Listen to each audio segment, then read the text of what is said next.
lapastangan sa patay. Kaya hindi nakapagtatakang kahit hanggang pamamahinga, kinakalkal pa rin ang mga ito. Ang mga patay madalas ding maging biktima ng pagnanakaw. Si Billy, 13 anyos, aminadong kinukuha mga alahas at perang ipinabaon sa mga patay. Pinubukpok po namin ng martilyo para bumabuksan. Tapos pipiliin po namin, lalagay po sa sako. Tapos pag kami nakita yung mga silver, tinatabi po namin. Tapos binabayaran kami 20. Sa mura niyang isipan, alam na niyang may mali sa kanyang ginagawa. Pero para kay Manuel na matagal ng sepulturero, wala naman daw masama dito. Wala, di nakaw yun. Ibig sabihin nun, pag halimbawa kami nagbukas, 5 taon na, may nakuha kami. O siyempre, pag hindi naalala ng pamilya yun, sa amin na yun. Ngunit ayon sa Civil Code, ang lahat ng pag-aari ng isang yumao, ang pinakamalapit na kamag-anak ang may karapatan. Hindi lang mga alahas ang ninanakaw sa mga patay, kundi maging ilang bahagi ng katawan gaya ng ngipin. Ang kumpletong set ng mga ito daw kasi, may bebenta ng 500 piso sa mga estudyante. Sa kasong pagnanakaw, maaaring parusahan ng mga kumukuha ng alahas at ngipin ng patay. Ayon sa CHR, maski ang pagmumonitor sa mga krimeng gaya nito, problemado. Ang pagnanakaw po, hindi kita kaagad yan.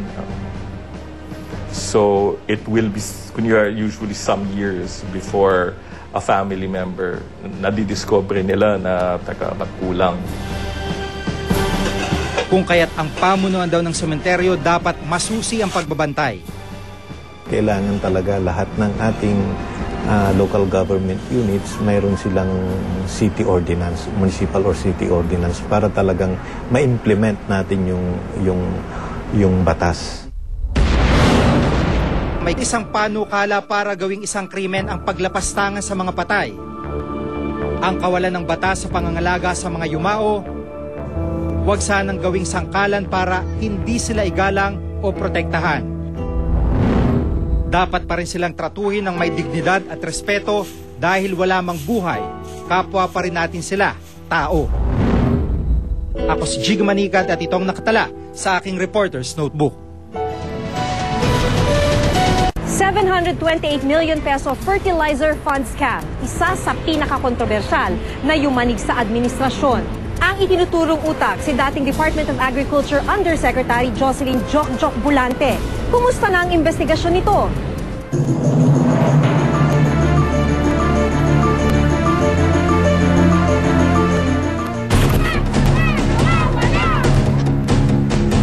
Taong 2005, unang umalingasaw ang 728 million peso fertilizer fund scam. Pondong pambilisanan ng abono ng mga magsasaka, pero proyektong tad-tad umano ng anomalya. Nabasa natin tayo na maraming na mga pataba sa lupa, pero hindi po nakarating sa ating probinsya. Sabi niyo po, isang pangalan ang lumutang at naging kontrobersyal sa eskandalong ito. The signature appears below. Is that of Mr. Bulante? The bigger amount of 1.59 billion had earlier been released to Undersecretary Bulante. In the case of the 728 million, it was requested by Undersecretary Bulante. Si Jocelyn Jokjok Bulante. Nang maluklok bilang Pangulo si Pangulong Arroyo matapos ang EDSA 2, inappoint nito sa pwesto si Jokjok Bulante bilang Undersecretary for Finance and Administration sa Department of Agriculture. Parehong miyembro sina Jokjok at First Gentleman Mike Arroyo ng Rotary Club of Makati. Ang pwestong ibinigay sa kanya ng Pangulo, isang makapangyarihang posisyon. Malaki raw ang impluwensya ni Jokjok sa ahensya. Nila isang pagpapatunay dito na siya mismo ang sumulat sa mga government official tungkol sa paglabas ng pondo ng DA para sa programa nitong Ginintuang Masaganang Ani.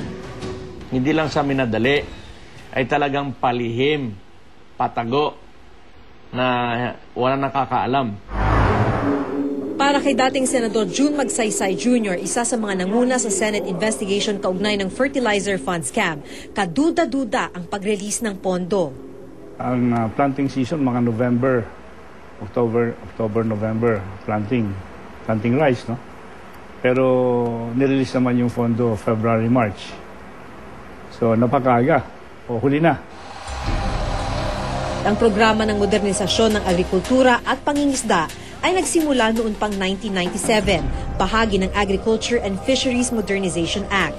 Pero sa programang ginintuang masaganang ani ni Pangulong Arroyo, kabilang na ang Fertilizer Fund, ipinasok ang proyekto ilang araw bago magsimula ang kampanya at 3 buwan bago maganap ang May 10 elections. Wala ang Fertilizer Fund sa mga nakalipas at sumunod na taon. Can it be said, sir, that obviously the fund was corrupted? I would think so, yes. The funds were diverted for political purposes. Sa lumabas na report ng Commission on Audit ukol sa ginintuang masaganang ani kung saan kabilang ang Fertilizer Fund, sinabing maanumalya at hindi maipaliwanag ang nangyaring paggasta ng pera sa nasabing proyekto. Sa listahan ng mga lugar na napaglaanan ng 728 million pesos, kabilang na sa mga nakatanggap ng pondo ang maraming politiko. Binubuo ito ng mga congressman, gobernador at mayor ng maraming lugar sa bansa. Ilan sa mga nakatanggap ng pondo na pang-abono, mga kongresistang taga Metro Manila, mga lugar na wala namang sakahan. Pero umalma rin noon ng ilan, nasa listahan ng kanilang pangalan pero hindi raw sila nakatanggap ni 5. Sa listahan ng COA report, kabilang sa mga nakatanggap ng pondo si Congressman Ed Zialcita. 5 milyong piso ang nakatalang na ibigay sa kanya. Pero para kay Congressman Zialcita, wala raw siyang natatanggap. Pero wala kaming biniling fertilizer whatsoever. You must understand that Parañaque is still a fishing village. So that's agriculture. But there was no fertilizer.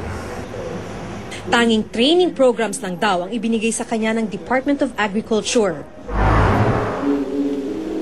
Kaugnay ng Fertilizer Fund scam, nagsampa ng kaso si Chavez noong 2005 laban kay Pangulong Arroyo at sa ilan pang opisyal ng gobyerno kabilang si Jokjok.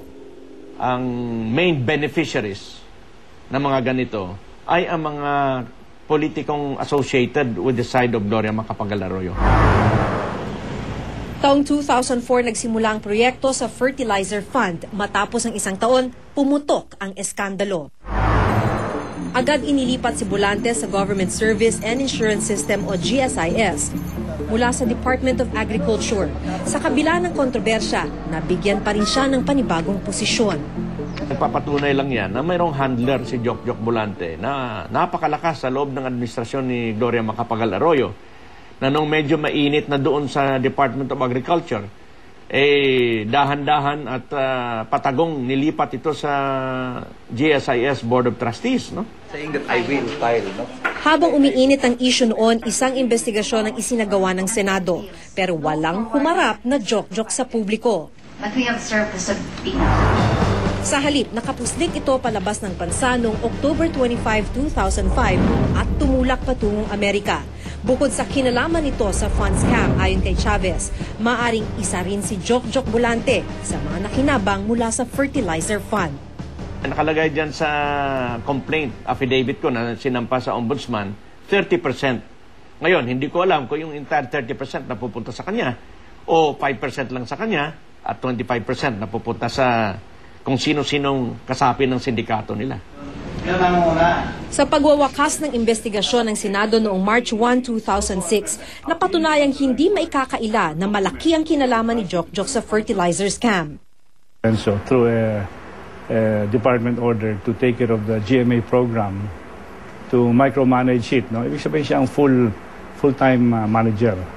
Para siyang CEO, COO, CFO, no? Na mag-manage ang funds. Dagdag pa ng dating senador, malinaw din daw na malalim dito ang koneksyon ng Malacanang. They're the ones who put together the budget and they know what can be transferred, no? Realigned, sabi nga. Ngunit ayon sa Malacanang, hindi nila pinakialaman ang budget ng DA. Mahigit 2 taong nakakulong si Jokjok sa Amerika hanggat ipa-deport ng ibasura ng korte ang hinihingi niyang asylum. Sabi ng korte, wala raw kasing basehan ang hinihingi ni Jokjok. Malaking patunay lang daw na pag-iwas sa issue ang kanyang ginawa. Well, nung inimbita namin siya na mag-testify, ayaw niya. So, after 6 hearings, almost running 5 to 6 months, Finally, December, it started mga October, November, December. December 12, umalis na siya. Nagtatago siya eh. And there is a saying in among some law practitioners, flight means guilt, no? Umiiwas eh. Umiiwas siya.